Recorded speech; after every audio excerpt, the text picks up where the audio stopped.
Chapter 264, Cara Licik Rahmat. Randy Lu berbalik ke arah Rahmat dan melihat bahwa Rahmat sedang memandang dirinya dengan tatapan lucu. Dia merasakan desahan di dalam hatinya, dan tiba-tiba firasat buruk muncul. Rahmat menyarankan agar dia menjawab telepon. Tentu saja ada tujuannya. Penjahat tua ini, apakah telah memainkan trik denganku? Maaf, aku menjawab telepon dulu.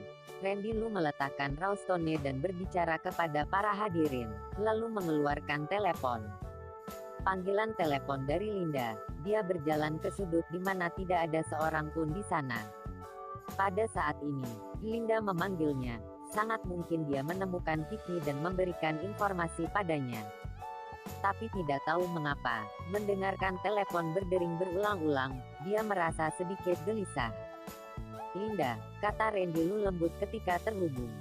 Nak, jika kamu menginginkan nyawa istrimu, kamu harus kalah dari Master Rahmat dalam 2 babak yang tersisa. Suara dingin seorang pria datang dari telepon. Bukan Linda.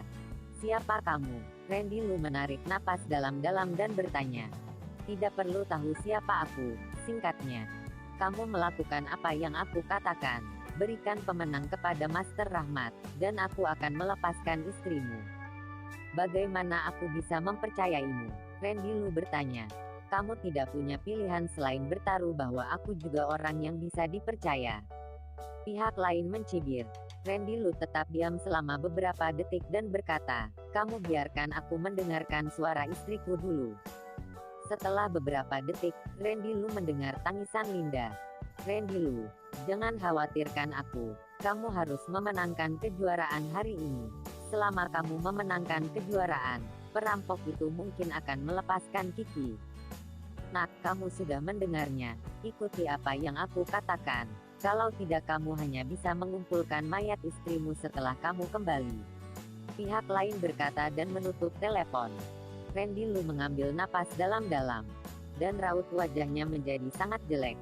Dia diam selama hampir 1 menit sebelum kembali ke panggung.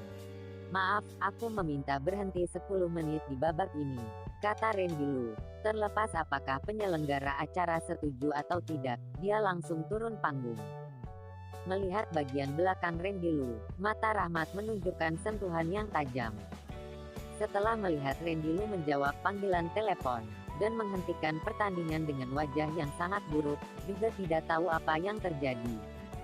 Banyak orang bahkan meragukan apakah penyelenggara acara melakukan beberapa trik memalukan untuk berurusan dengan Randy Lu, agar Randy Lu tidak bisa memenangkan kejuaraan. Randy Lu tidak mengatakan apa-apa. Keengganan dan kemarahan muncul di matanya. Ada juga aura pembunuhan yang tidak mudah terlihat oleh orang lain. Kamu ikut denganku. Datang ke meja Randy Lu, menepuk bahu Lani dan berjalan menuju kamar mandi. Semua orang bingung. Ketika Lani mendengar kata-kata Randy Lu, dia tidak tahu mengapa, dan hatinya gemetar dengan sedikit panik di matanya. Tapi dia bangkit dan ikut dengannya. Ketika tiba di kamar mandi, melihat bahwa tidak ada seorang pun di sekitar. Randy Lu memandang Lani yang mengikutinya.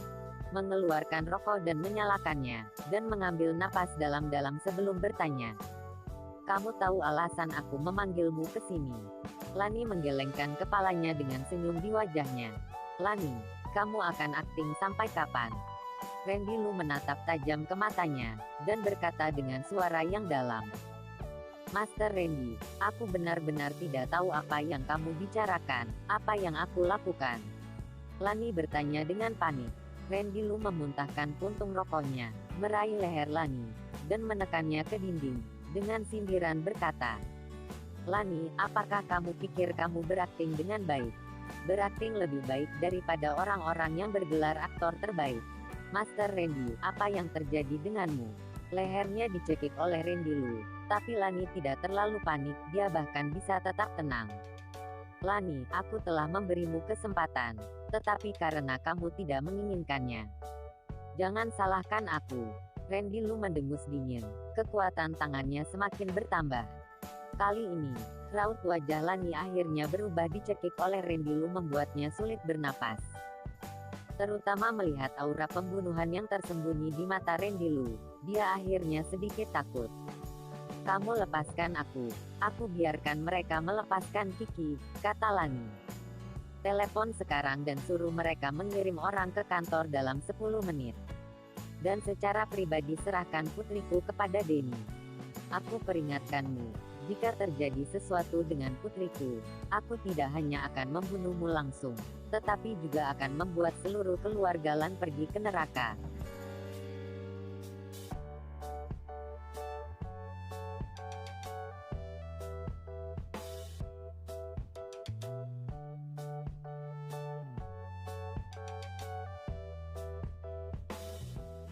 Tangan Randy Lu sedikit longgar, tetapi aura pembunuhan di matanya semakin kuat. Ketika Lani mengikuti mereka sebelumnya, dia hanya sedikit curiga. Tapi sampai malam sebelumnya, setelah Lani membunuh Peter dan Sally yang menyinggung perasaannya di pesawat, dia yakin bahwa Kiki pasti berada di tangan Lani. Jika keluarga Lan ingin membuka toko perhiasan di kota Yuzoda, efek dari mensponsori Rawstone Association saja tentu tidak akan sangat memuaskan. Tetapi jika Rawstone Association kota Yuzoda bisa mendapatkan peringkat yang cukup bagus dalam kompetisi batu judi ini, efeknya akan berbeda, dan itu pasti akan jauh lebih baik daripada meminta artis besar untuk beriklan. Jika menjadi pemenang, maka toko perhiasan keluarga Lan pasti akan dapat melampaui Jewelry Cloudfly Group dan menjadi perhiasan terbesar di kota Yuzoda. Namun, di kota Yuzoda hanya ada 3 master antik Jobi Huang, dan hanya Jobi Huang master batu judi, dan kekuatannya tidak kuat, bahkan 100 besar nasional saja tidak bisa masuk.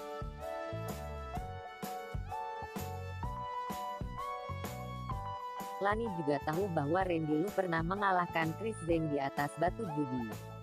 Chris Zheng bisa menjadi 3 master teratas nasional.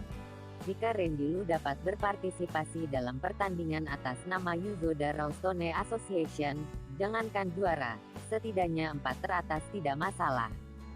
Jadi Lani berencana untuk menculik Kiki untuk mengancam Randy Lu. Pada saat ini, Lani mengeluarkan ponselnya dan menelepon.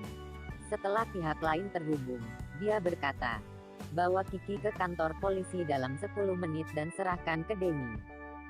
Dia menutup telepon setelah mengatakannya, dan berkata dengan nada meminta maaf. Master Randy, maaf, ini salahku. Tapi kamu jangan khawatir, Kiki sangat baik, demi membuatnya bahagia, orang-orangku memperlakukannya seperti seorang putri. Randy Lu mendengus dan perlahan melonggarkan leher Lani, tapi dia masih menamparkan wajah Lani. Yang paling dibenci Randy Lu adalah orang yang mengancamnya dengan keluarganya. Ingin dia membantu bertanding, Lani dapat menggunakan metode lain. Bahkan selama dia tahu berita itu, dia juga akan datang untuk berpartisipasi. Karena dia juga ingin mengambil kesempatan ini untuk mendorong Rawstone Association kota Yuzoda ke puncak. Hanya ketika pasar perhiasan kota Yuzoda berkembang, perusahaan Rawstone-nya menjadi lebih populer dan pendapatannya akan lebih tinggi. Tapi Lani ingin menggunakan cara ini untuk menyentuh garis dasarnya.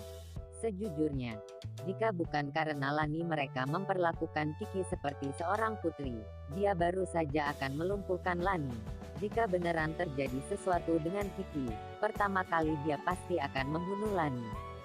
Tapi yang membuat Randy Lu merasa tenang adalah setelah 10 menit, dia akhirnya menerima telepon dari Denny. Di telepon, Denny memberitahunya bahwa Kiki telah tiba di kantornya dan tidak kekurangan apapun. Kamu membawa dia ke rumah neneknya. Ngomong-ngomong, istriku telah ditangkap oleh seseorang. Kamu lacak ponselnya, tetapi jangan bertindak gegabah. Aku akan kembali dan menangani masalah ini di sore hari. Randy Lu berkata kepada Denny. Bersambung.